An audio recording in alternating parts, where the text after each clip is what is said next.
বাংলাদেশের পরিস্থিতি আমরা প্রত্যেকেই জানি। গত কয়েক মাস বললেই ভালো হয় যে সেখানকার পরিস্থিতি একদমই বলতে গেলে সংখ্যালঘুদের জন্য খারাপের জায়গায় পৌঁছেছে।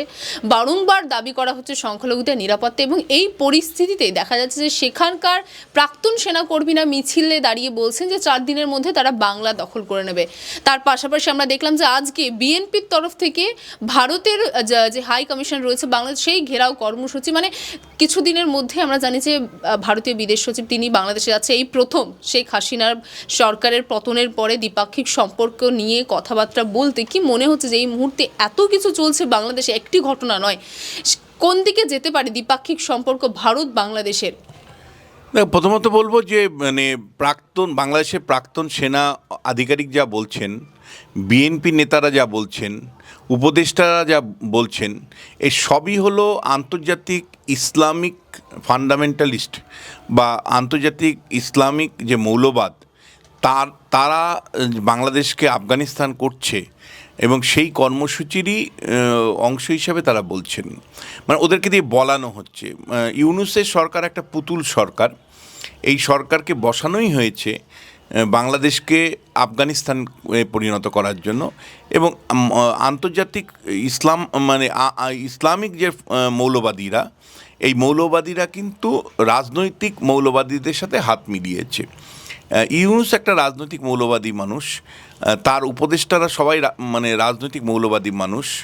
তাদেরকে মদত দিচ্ছে রাজনৈতিকভাবে চীন, যাদের গণতন্ত্র নেই, কমিউনিস্ট শাসনের অধীনে রয়েছে। আর একইভাবে ইসলামিক শাসনের এবং মিলিটারি কর্তৃত্বের মধ্যে রয়েছে পাকিস্তান। মানে পাকিস্তান এবং এদিকে তোমার চীন, তাদের মদতে ইউনিশ সরকার এই অবস্থান নিচ্ছেন। আর তাতে বলা যায় যে মৌলবাদীরা যেভাবে চাইছেন, ইসলামিক মৌলবাদীরা যেভাবে চাইছেন, বাংলাদেশের প্রাক্তন সেনা আধিকারিক থেকে শুরু করে বিএনপি সবাই একই কথা বলছেন। আমি তোমায় বলছি, মানে এটা কেবলমাত্র বাংলাদেশের আভ্যন্তরীণ বিষয় নয়। বাংলাদেশকে ইসলামিক রাষ্ট্রে পরিণত করবার জন্য বহু বছর ধরে চেষ্টা চলছিল। এখন কার্যত বলা যায় খুল্লা অবস্থান নিয়েছে ইউনূস সরকারের তত্ত্বাবধানে, সেই কাজটা হচ্ছে। তুমি জানো যে সিরিয়া থেকে বাশারের পদত্যাগ হলো। মানে আমরা জানি সিরিয়ার শাসকের পদত্যাগটাও কিন্তু একটা আন্তর্জাতিক, তাকে হত্যা করা হয়েছে তেমনটা জানাচ্ছে। এবং আমি তোমায় বলছি যে সব মিলে সিরিয়া ঘটনাও কিন্তু আন্তর্জাতিক মৌলবাদীদের একটা প্রভাব সেখানেও আলাদাভাবে আছে। কিন্তু এখন যে প্রশ্নটা আসছে যে সেনা কর্তারা যেটা বলছেন, 3-4টে জায়গা আছে। একটা হলো যে দেখো, ভারতবর্ষের যিনি রাষ্ট্রদূত আছেন, হাই কমিশনের অফিসে ডেপুটেশন দেওয়া, ক্ষোভ বিক্ষোভ আনানো, এটা খুব নর্মাল। এটা নিয়ে আমি ভাবিত না। ধরো আমরাও তো করেছি। আমরাও ওদেশে হিন্দুরা যে নির্যাতিত হচ্ছে, অত্যাচারিত হচ্ছে, তাদেরকে ধন সম্পত্তি লুট করছে, সন্ন্যাসীদের জেলে পাঠানো হচ্ছে, তার প্রতিবাদে আমাদেরও তো কলকাতাতে একাধিকবার হাই কমিশনের ডেপুটি হাই কমিশনের অফিস ঘেরাও করা হয়েছে, ডেপুটেশন দেওয়া হয়েছে। এটা গণতান্ত্রিক এক্সারসাইজ। ফলে বাংলাদেশের রাজনৈতিক দলগুলো যদি ভারতবর্ষের হাই কমিশনের অফিসে ক্ষোভ বিক্ষোভ দেখায়, এর মধ্যে কোনো ভুল নেই, তাদের অধিকার আছে, সেটা গণতান্ত্রিক অধিকার। কিন্তু তা তো নয়। মানে এখানে খুব পরিষ্কার করে ইউনূস সরকার হত্যালীলায় নেমেছে, এবং মানে যে কোনো মূল্যে বাংলাদেশ থেকে হিন্দুদেরকে বিতাড়িত করতে চাইছে। কিন্তু এটা আমার বারবার মনে হচ্ছে যে ভারত সরকার কিন্তু কিছুটা নিষ্প্রহ। ভারত সরকার যদি মনে করে যে আঞ্চলিক যে নেতৃত্ব সে দিচ্ছে, ফলে দক্ষিণ এশিয়ার নেতৃত্ব দিতে গিয়ে যদি অন্য আন্তর্জাতিক মঞ্চে চলে যাই, তাহলে আমাদের নেতৃত্ব নিয়ে প্রশ্ন উঠবে যে ভাই, তুমি রিজিওনাল প্রবলেমটাই সলভ করতে পারো না, তুমি বাংলাদেশের সাথেই সমস্যার সমাধান করতে পারো না, তুমি গ্লোবাল লিডার কী করে হবে? আমার ধারণা এই কারণেই ভারত সরকার কিছুটা পিছিয়ে যাচ্ছে, কোনো কড়া পদক্ষেপ নিচ্ছে না। কিন্তু আমি ব্যক্তিগতভাবে মনে করি যে ভারত সরকার যদি কেবলমাত্র এটা বাংলাদেশের মাটির সমস্যা দেখে, তাহলে ভীষণ ভুল হবে। এটা আন্তর্জাতিক ইসলামিক যে মৌলবাদীদের প্রকল্প, রাজনৈতিক প্রকল্প, বাংলাদেশের এই মুহূর্তে সেই প্রকল্পের অধীনে চলছে বাংলাদেশ। ফলে নরেন্দ্র মোদী সরকারকে খুব প্রোঅ্যাক্টিভ ডিপ্লোম্যাটিক অবস্থান নিতে হবে। ধরো ভারত হিন্দুরা অত্যাচারিত হচ্ছে, অথচ ভারতবর্ষে ভারতের যে হাই কমিশনার ঢাকায় আছে তাকে ডেকে থ্রেট করছে বাংলাদেশ ইউনিস সরকার। অথচ উল্টোটা হওয়ার কথা ছিল, মানে বাংলাদেশে দিল্লিতে যিনি হাই কমিশনার আছে, বাংলাদেশের হাই কমিশনার আছে, তাকে ডেকে পাঠানোর কথা ছিল মোদী সরকারের, তাকে বোঝানোর কথা ছিল, তাকে বলার কথা ছিল যে কী কারণে আপনার সরকার মানে আইন শৃঙ্খলা রক্ষা করতে পারছে না, কেন এত নিরীহ মানুষের মৃত্যু ঘটছে। প্রতিবেশী হিসাবে আমরা কনসার্ন। এইটা তো বাংলাদেশের হাই কমিশনারের দিল্লিতে যিনি আছেন তাকে ডেকে পাঠিয়ে করার কথা ছিল, কেন আমরা পারলাম না তা আমি জানি না। দ্বিতীয় যেটা, যেহেতু এটা আন্তর্জাতিক মানে ইসলামিক আন্দোলন মানে উদ্যোগ, তাহলে আমি কিন্তু বলবো যে ইউনাইটেড নেশনের রিফিউজি কমিশন যেটা আছে, কারণ তুমি জানো হাজার হাজার হিন্দুরা ও দেশ থেকে পালিয়ে এই দেশে আসতে চাইছে, শরণার্থী হতে চাইছে। ফলে বারংবারই আমরা দেখছি যে সীমান্তে তাদেরকে ধরা হচ্ছে একেবারে। ফলে মানে কেন ইউনাইটেড নেশনের মানে যে রিফিউজি কমিশন তার কাছে আমরা এখনো তথ্য পেশ করতে পারছি না, কি ভয়ানক ছবি সেটা কেন আমরা বলতে পারছি না। এবং একই সাথে তোমাকে আমি বলবো যে আমাদের কিন্তু ভাবা উচিত, আমি মনে করি এটা ইন্টারন্যাশনাল অ্যাফেয়ার্স এবং এটা কিন্তু ইন্টারন্যাশনালি মানে ইন্টারন্যাশনাল মহলকে কিন্তু অবগত করা দরকার মোদী সরকারের।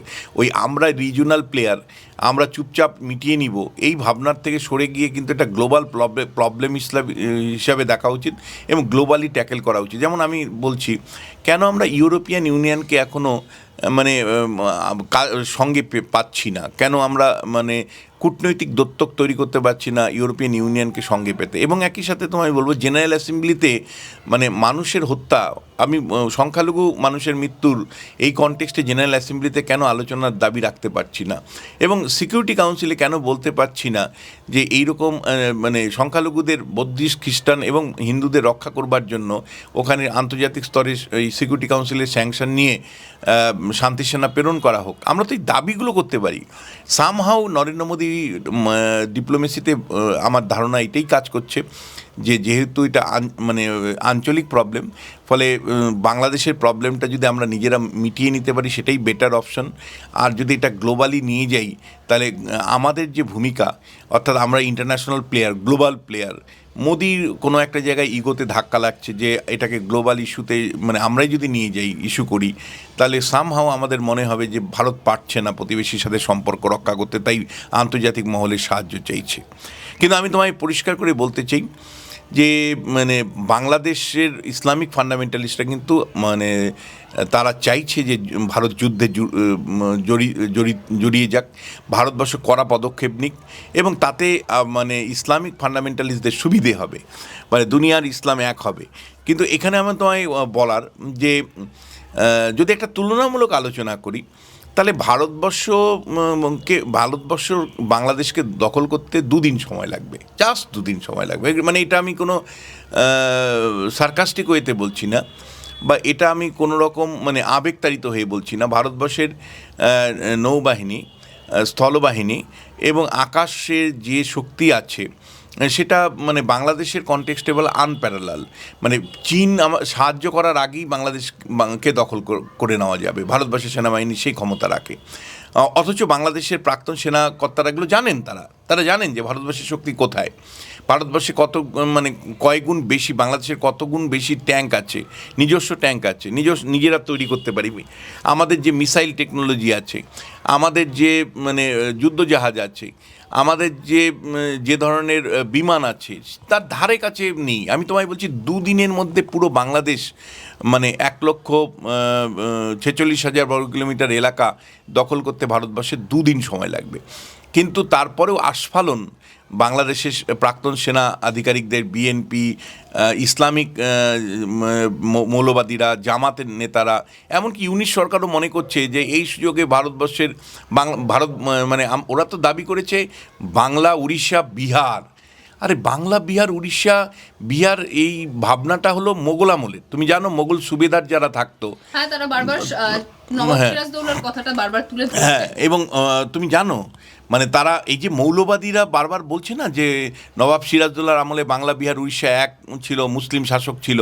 তাহলে 1206 সালে ইখতিয়ার উদ্দিন মোহাম্মদ বিন বখতিয়ার খজলির আগে আপনি বললেন যে তারা দাবি করছে যে বাংলা, বিহার, উড়িষ্যা সিরাজদৌলত শাসন করতো, তাই তারা আবার সেই শাসন ফিরে চাইতে আছে। তার পাশাপাশি তাহলে তার অতীতে 1200 শতাব্দীতে সনাতনী শাসক হতো, তাহলে এবার যদি সনাতনীরা যদি সেই দাবি করে বসে তাহলে কি হবে? মানে আমি তোমাকে তাই বলছি যে সনাতনীরা যদি এখন দাবি করে যে ভাই 1206 সালে ইখতিয়ারউদ্দিন মোহাম্মদ বিন বখতিয়ার খজলি মানে লক্ষণ সেনকে হারিয়ে যে বাংলা দখল করেছিল, তার আগে তো সনাতনীরাই ছিল, হিন্দুরাই ছিল। তাহলে হিন্দুরা যদি বলে যে আমাদের পূর্বপুরুষরা মানে এই বাংলায় শাসন করেছে, বিহারে শাসন করেছে, তোমরা ভাই বাইরের থেকে এসছো, তোমরা হলো কলোনিয়াল রুলার, তোমরা হলো উপনিবেশিক মানে শক্তি। ফলে এইটা না আমার মনে হয় মৌলবাদীরা এই যেভাবে এইটাকে তুলেছে, দেখো তোমার কাউন্টার করা ছাড়া উপায় নেই। মানে আমি বলছি যে আমরা কোনো সময় এগুলো ভাবতে পারি না, আমরা মনে করি আমরা রবীন্দ্রনাথের ভাবনার দ্বারা পরিচালিত, যে এখানে যুগ যুগ ধরে বিভিন্ন ধরনের কুষাণ এসছে, এখানে মানে তোমার গিয়ে তুর্করা এসছে, এখানে ইসলামিক শক্তি এসছে, এখানে ভারত পৃথিবীর বিভিন্ন মানে শক্তিরা এসছে এবং সবাই মিলেই ভারতবর্ষ তৈরি হয়েছে। এই মহামিলন, ভারতবর্ষ একটা মহামিলনের ক্ষেত্র, এইভাবেই ছোটোবেলার থেকে বড় হয়েছি। এইবার তোমায় একজন অ্যানালিস্ট হিসেবে বলতে চাই যে যখন বাংলাদেশের মৌলবাদীরা বলছেন যে মানে বাংলা, বিহার, উড়িষ্যা বাংলাদেশের মধ্যে ঢুকবে, কারণ সিরাজদৌল্লাহ শাসনকাল ছিল এবং নবাবী শাসনকাল ছিল, মোগল শাসনকাল ছিল, ফলে ইসলামিকদের সর্বোচ্চ বিস্তার কী ছিল, বাংলা, বিহার, উড়িষ্যাকে নিয়ে আমাদের অখণ্ড বাংলাদেশ তৈরি করতে হবে, এই যে ভাবনা উড়িয়ে দিচ্ছে। এবং এটা তো সোশ্যাল মিডিয়াতে লক্ষ লক্ষ লোক দেখছে, মেন মিডিয়াও এখন দেখাচ্ছে, আমি বাংলাদেশে দেখলাম। তাহলে তোমাকে তো কাউন্টারে যেতে হবে ভাই। মানে আমি কিন্তু এতদিন পর্যন্ত বলিনি, কিন্তু একজন অ্যানালিস্ট হিসাবে বলবো যে এই ফান্ডামেন্টালিস্টদের বিরুদ্ধেও কিন্তু তোমাকে পাল্টা প্রচারে যেতে হবে। ফান্ডামেন্টালিস্টদের অবশ্যই, ফান্ডামেন্টালিস্টরা যে গলায় বলছে সেই গলায় বললে হবে না, কিন্তু সনাতনীদেরও মানে ঠান্ডা মাথায় বুঝিয়ে বলতে হবে যে দেখো ভাই, সিরাজদৌল্লার আগে বা ইখতিয়ারউদ্দিন মোহাম্মদ বিন বখতিয়ার খজলির আগে এই বাংলায় কোনো ইসলামিক শাসক ছিল না, এই বাংলাটা সনাতনীদেরই ছিল। এই বাংলা, বিহার, উড়িষ্যা অখণ্ড বাংলা দেশ তোমরা যেটা গড়তে চাইছো, এখানে মানে আমরাই ছিলাম, আমরা সনাতনীরাই ছিলাম। অবশ্যই সেটা অন্যের প্রতি রেসপেক্ট রেখেই বলতে হবে, কিন্তু কাউন্টারটাও কিন্তু এখন মনে হয় করার সময় এসছে। মানে অন্ততপক্ষে আমরা সেকুলার, আমরা ধর্মনিরপেক্ষ, এই ভাবনা থেকে যে সমস্ত বুদ্ধিজীবী রাস্তায় নামছেন না, যে সমস্ত বুদ্ধিজীবী বাড়িতে লুকিয়ে বসে আছেন, অথচ সমস্যাটার মানে মোকাবিলা করতে সামান্যতম ভাবনা চিন্তা তাদের নেই, তারা একবার ভাবুন যে ইসলামিক শক্তি, আন্তর্জাতিক ইসলামিক শক্তি বাংলাদেশকে আফগানিস্তানে পরিণত করতে চাইছে এবং অনেকটাই ভারতবর্ষকে টাইট দেওয়ার জন্য পাকিস্তানের উপর তাদের যে সম্পর্ক আরো নিবিড়। না সে তো তুমি ধরো করাচি থেকে চট্টগ্রাম পর্যন্ত জাহাজ ঢুকছে, সেই জাহাজে অস্ত্র নিয়ে ঢুকছে কিনা সেই প্রশ্নটা আসছে। চীনের সাথে মানে বাংলাদেশের নেতৃবর্গ বৈঠক করছে, চীন, পাকিস্তান আমাদেরকে কোণঠাসা করবার জন্য আন্তর্জাতিক ইসলামিক ফান্ডামেন্টালিস্টদের সাহায্য নিচ্ছে। ফলে সব মিলে আমি তোমায় বলছি আমাদের নিরাপত্তা ভয়ঙ্কর ভিন্ন, কিন্তু নরেন্দ্র মোদী কিন্তু লুকিয়ে রাখছে অনেক কিছু। আমি বারবার তোমাকে বলছি, নরেন্দ্র মোদী সরকার যে অবস্থান নিচ্ছে আমি তার সাথে একেবারেই একমত নই। আমি মনে করি যে আন্তর্জাতিক ইসলামিক মৌলবাদের প্রজেক্ট হিসাবে বাংলাদেশে এই মুহূর্তে মৌলবাদীদের আস্ফলন দেখতে পাচ্ছি। এটা আন্তর্জাতিককে মোকাবিলা করতে হবে। নরেন্দ্র মোদী যদি মনে করেন আমি চুপচাপ মিটিয়ে নিব, এটা হবে না। ফলে আমি তোমাকে খুব পরিষ্কার করে বলতে চাই যে আন্তর্জাতিক যে ফোরামগুলো ব্যবহার করতে হবে, একই সাথে যারা সনাতনী তাদের আবেগ দিয়ে কথা বললে চলবে না, যুক্তি দিয়ে কথা বলতে হবে। যখন ইসলামিক মৌলবাদীরা আস্ফালন দেখাচ্ছেন তখন শান্তভাবে তাদেরও সোশ্যাল মিডিয়া, মেইন মিডিয়া ব্যবহার করে বোঝাতে হবে যে এই দেশ, এই বাংলা, বিহার, উড়িষ্যা নিয়ে যে আপনারা স্বপ্ন দেখছেন, মানে অখণ্ড বাংলাদেশের স্বপ্ন দেখছেন, এটা আপনাদের ভুল স্বপ্ন। আমরা আমাদের পিতৃপুরুষের জায়গা থেকে নড়ব না। এটা 1206 সালের আগে আপনারা কোথায় ছিলেন? ইসলামিক সভ্যতা কোথায় ছিল? ফলে সনাতনীদের জায়গায় আপনারা বাইরের থেকে এসে দখল করে এখন আপনারা মানে এই ধরনের দাবি করবেন, এই দাবিটা যে ঠিক নয়, ঐতিহাসিকভাবে ঠিক নয়, এটাও কিন্তু যুক্তি সহকারে, এর জন্য এটা কোনো সাম্প্রদায়িক বিষয় নয়, এটা ইসলামিক মৌলবাদীদের ঠান্ডা করবার জন্য। মানে না হলে কিন্তু ইসলামিক মৌলবাদীরা না আবেগ দিয়ে তাদের বক্তব্য রেখে বাংলা, বিহার, উড়িষ্যাকে ঐক্যবদ্ধভাবে মানে ইসলামিক শাসনের আন্ডারে আনার যে ডাক দিচ্ছেন, এই ভাবনা চিন্তাগুলো কিন্তু একটা কাউন্টার না তুমি যদি দিতে পারো, তাহলে ইয়ং জেনারেশনকে কিন্তু মৌলবাদীরা প্রভাবিত করে ফেলছে এই সোশ্যাল মিডিয়া, মেন মিডিয়াকে ব্যবহার করে। তার কাউন্টার হিসাবে বারবার বলতে হবে যে 1206 সালের আগে এই দেশটা ছিল ইসলামিক, এই দেশটা হিন্দুদের দেশ ছিল, এটা সনাতনীদের দেশ ছিল, তোমরা ভাই অনেক পরে এসছো। কিন্তু সবাইকে নিয়ে আমরা চলতে চাই, হিন্দু, মুসলিম, শিখ, খ্রিস্টান সবাইকে নিয়ে চলতে চাই, কাউকে বাদ দিয়ে নয়। ফলে আসো সবাই মিলে মানে সমঝোতার সাথে, সহ অবস্থানের সাথে আমরা বাস একটা করি। বিষয় যে আমরা দেখছি যেখানেই সংখ্যাগুরু হয়ে যাচ্ছে ইসলাম ধর্মাবলম্বী মানুষেরা, সেখানেই সেই মূলত দেশ বলুন, সেই রাজ্য বলুন, সেখানকার ডেমোগ্রাফি কেন চেঞ্জ হয়ে যাচ্ছে সব, মানে পুরোটা জিওগ্রাফিক্যালি আমরাও যদি দেখি যে সেখানে কিন্তু সংখ্যা ধীরে ধীরে যারা সংখ্যাগুরু সেখানে সংখ্যালঘু হয়ে যাচ্ছে, এদিকে সংখ্যালঘুরা সংখ্যাগুরুতে পরিণত, যেমন তার পাশাপাশি বিভিন্ন আইন কানুন, মানে আমি যদি বলি একদম প্রকাশ্যে সিরিয়া ল যেটা আছে সেই ল নিয়ে আসা হচ্ছে, মানে সম্পূর্ণভাবে এই চিন্তাভাবনা কেন, যেটা কারণ আপনি বারবার বলছেন যে আন্তর্জাতিক ইসলামিক যে যারা রয়েছে মৌলবাদী, কারণ এই জিনিসটা আমরা সম্পূর্ণ আলাদা আলাদা দেশে দেখতে পাচ্ছি। এই মুহূর্তে আমরা যেমন দেখলাম যে ইতিমধ্যে একটি দেশকে কিন্তু তার প্রধানমন্ত্রীকে তার ক্ষমতাচ্যুত করে দেওয়া হয়েছে। না, প্রথমত বলবো যে এটা খুব মানে রাষ্ট্রবিজ্ঞানের শিক্ষক হিসাবে আমাদের খুব কনসার্নেরও বিষয় যে ইসলামের সাথে কি আধুনিক গণতন্ত্রের কোনো সম্পর্ক নেই। ইসলামিক শাসন ব্যবস্থায় কেন গণতন্ত্র থাকে না? ধরো 50টার উপর বিশ্বে ইসলামিক রাষ্ট্র আছে এবং সরাসরি তাদের ধর্মই হলো ইসলামিক ধর্ম, মানে রাষ্ট্রীয় ধর্ম ইসলামিক ধর্ম, সেখানে কোথাও গণতন্ত্র নেই। মানে কেন গণতন্ত্র নেই, এই প্রশ্নটা তো আসবে। গণতন্ত্র মানে কি? গণতন্ত্র আমি বলছি না যে তুমি পার্লামেন্টারি ডেমোক্রেসির মতো না, তুমি পঞ্চায়েত ব্যবস্থাও তো গণতন্ত্র।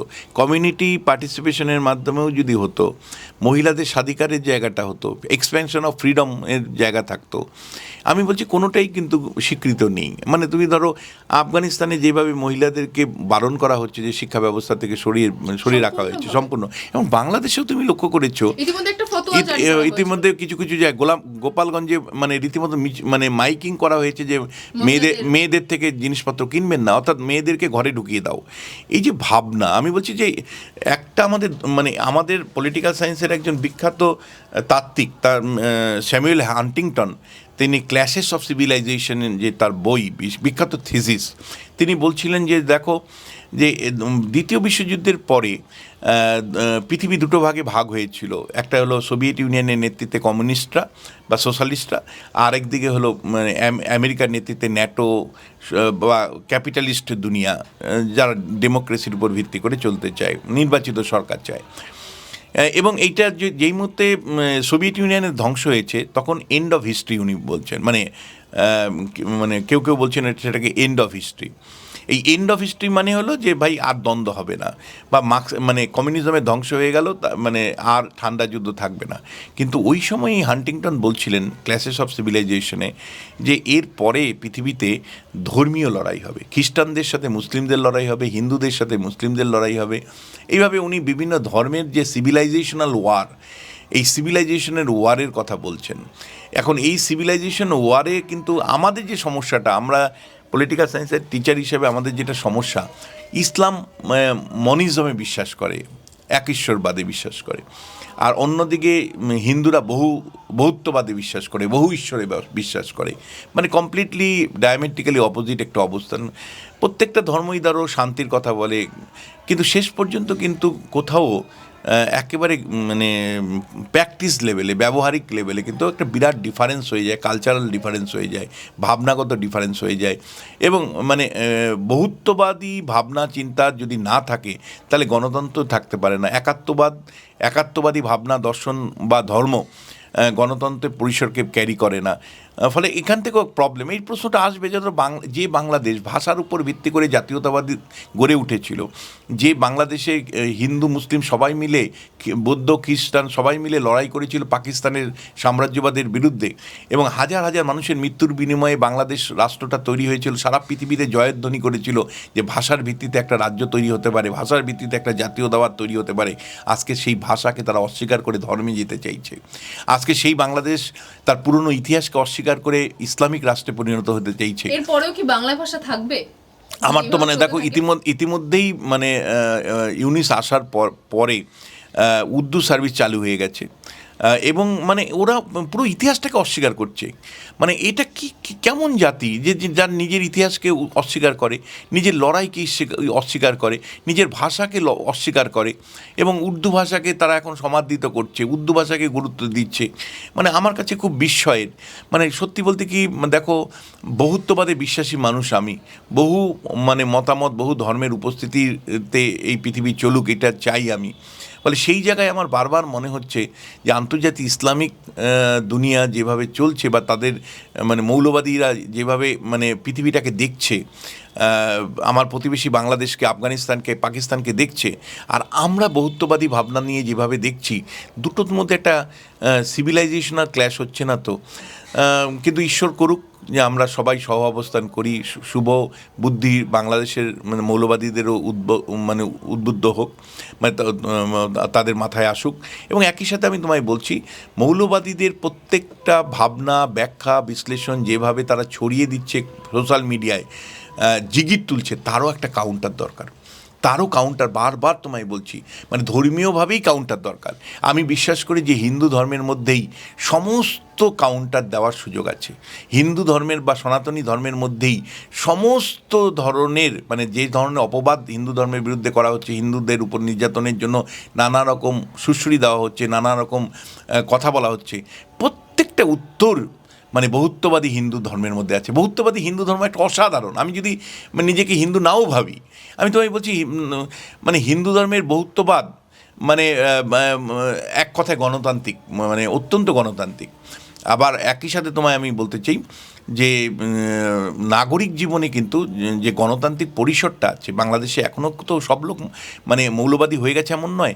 এখনও অনেকে হয়তো ভয় ভীতি সন্তুষ্ট হয়ে মানে আবোল তাবোল বকছেন, ভয় ভীতি সন্তুষ্ট হয়ে সংখ্যালঘুর একটা বড় অংশ, যেটা সংখ্যালঘুদের মানে সংখ্যালঘুদের উপর যে অত্যাচারটা হচ্ছে সেটাকে অস্বীকার করছে সম্পূর্ণভাবে।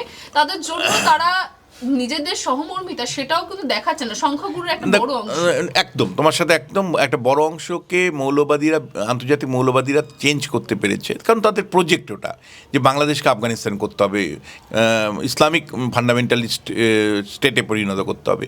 কিন্তু তার বাইরেও কিন্তু আমি বলছি যে অংশটা গণতান্ত্রিক চেহারা এখনও আছে, গণতন্ত্রের ভয়েসটা আছে, তাকে উৎসাহিত করবে। কেন তুমি দেখবে লাস্ট কয়েকদিন ধরে আমি লাগাতার বলছি যে মমতা বন্দ্যোপাধ্যায় রাজ্যের অন্যতম মুখ, তিনি কেন এগিয়ে আসছেন না? তিনি কেন রাস্তায় মিছিল করছেন না? তিনি কেন তার দলকে বলছেন না যে পাড়ায় পাড়ায় তোমরা মিছিল করো, মিটিং করো, প্রতিবাদ করো, লেখো? কারণ ৭১-এর যুদ্ধের সময় আমার মনে আছে পাকিস্তানের মৌলবাদীদের বিরুদ্ধে বা রাজাকারদের বিরুদ্ধে বাংলার সংস্কৃতিবান মানুষরা কিন্তু জেগে উঠেছিলেন, তারা কিন্তু মিছিল করেছিলেন। সুনীল গঙ্গোপাধ্যায় থেকে শুরু করে সব কবি সাহিত্যিক সবাই এক ঐক্যবদ্ধ হয়ে বাংলাদেশের মানে আন্দোলনের প্রতি সহমর্মিতা দেখিয়েছিলেন, অংশ নিয়েছিলেন কেউ কেউ। আমি কিন্তু বারবার বলছি যে গণতান্ত্রিক শক্তিটা এখনও বাংলাদেশে লুকিয়ে আছে, হয়তো কম আছে, কিন্তু তাদেরকে উৎসাহিত করা দরকার যাতে তারা মৌলবাদের বিরুদ্ধে লড়াই করতে পারে। আর সেই কারণেই আমি বলছি যে মমতা বন্দ্যোপাধ্যায়ের মতো নেত্রী ঘরে না বসে থেকে কেবলমাত্র ভোটের অঙ্কের কথা, সমীকরণটাকে মেলানোর জন্য ঘরে না বসে থেকে তিনি যদি সত্যি রাস্তায় নামেন, তার দল যদি রাস্তায় নামে, আমি দু এক জায়গায় দেখলাম আজকে কুণাল ঘোষ নেমেছে, কিন্তু কুণাল ঘোষ তো আর নেত্রী নন। মমতা বন্দ্যোপাধ্যায় রাস্তায় নামা তার গুরুত্বই আলাদা, অভিষেক বন্দ্যোপাধ্যায় রাস্তায় নামা তার গুরুত্বই আলাদা। আর একই সাথে আমি তোমায় বলবো যে আমার মানে সংখ্যালঘু সমস্যাটা সারা পৃথিবীর সমস্যা। আমি চাইব যে মালদা মুর্শিদাবাদের সংখ্যালঘু মানুষরাও মিছিল করুন বাংলাদেশের সংখ্যালঘুদের জন্য।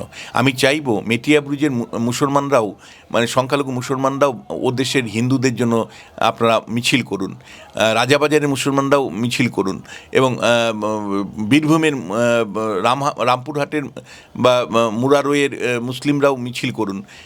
কারণ দেখো সারা পৃথিবীতে সংখ্যালঘু সমস্যার বড় সমস্যা। ফলে বাংলাদেশের সংখ্যালঘুদের জন্য এদেশের সংখ্যালঘুরা যদি মানে গলা মেলায় গণতান্ত্রিক আন্দোলনে যুক্ত হন, সেটা কিন্তু অনেক বড় সাহস যোগাবে ওই দেশের সংখ্যালঘুদের। আর সংখ্যাগরিষ্ঠ যারা, অর্থাৎ ওই দেশের মুসলিম যারা বা মৌলবাদী যারা, তাদের কাছেও বার্তা যাবে যে পৃথিবীর সব দেশের মুসলিমরা কিন্তু আমাদের সাথে নেই। বাংলা হান্টের আরও খবর দেখতে নজর রাখুন। বাংলা খবর মানেই বাংলা হান্ট।